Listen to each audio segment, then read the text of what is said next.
question. Ano pala, oh. Ay, akin to? Oo.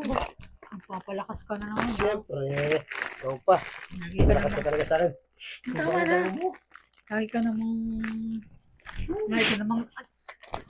Ikaw, nagbigay ka lang ng chocolate pa na yung... Kinikilig ka naman kapag kaniyaya ko sa'yo. Lagi ka naman Alam mo.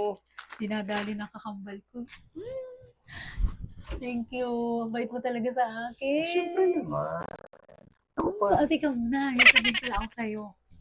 Ano yun? Uy, alam mo, mag-a-apply na ako sa abroad. Ha? Oo, pupunta na ako sa abroad para maiwasan ko na kahit lagi niyo ako pinag-aawayan kasi. Bakit naman? Ay, magtatrabaho na ako sa abroad para hindi niyo ako pinag-aawayan ng kambal ko. Alis na ako dito. Kaso, may problema ako. Ano yun? Kailangan ko ng 16,000 para pang-abiyad nung kailangan ko. Pairam na muna ako. 16K? Oo. Kumaingay, marinig tayo sa labas. Iingay mo naman. Pero muna ako 16K para makaalis na ako dito. Mamimiss kita. Magbibideo call tayo. Magbibideo call. Tama na, sige na. Pautangin mo na ako yung tinabi. Alam ko may tinabi kang pera. Pautang mo muna sa akin. Yung savings mo ba yan? Daladala ko nga to eh. Ayan, tamang-tama. Magkano yan? 20 yata to. 20K to? May palabis pa? Uy, siyempre, para may Ay, ang bait mo talaga. panggastos ka pa. Huwag mo sasabihin sa kapatid mo yan. Sige. Sige. Sige nalagay.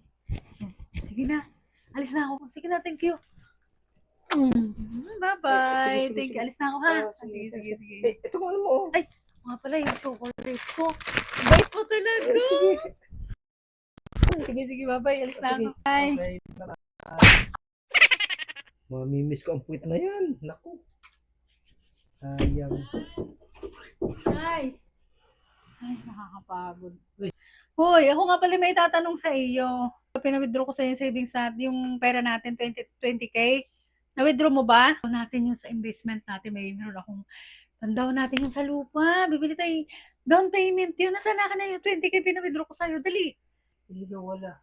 Anong nawala? Nasa kapatid mo. Bakit? Mag-a-apply daw siya sa abroad. Uuwi talaga yun ngayon. Hindi yun mag-abroad. May outing sila. Binigay mo yung 20K?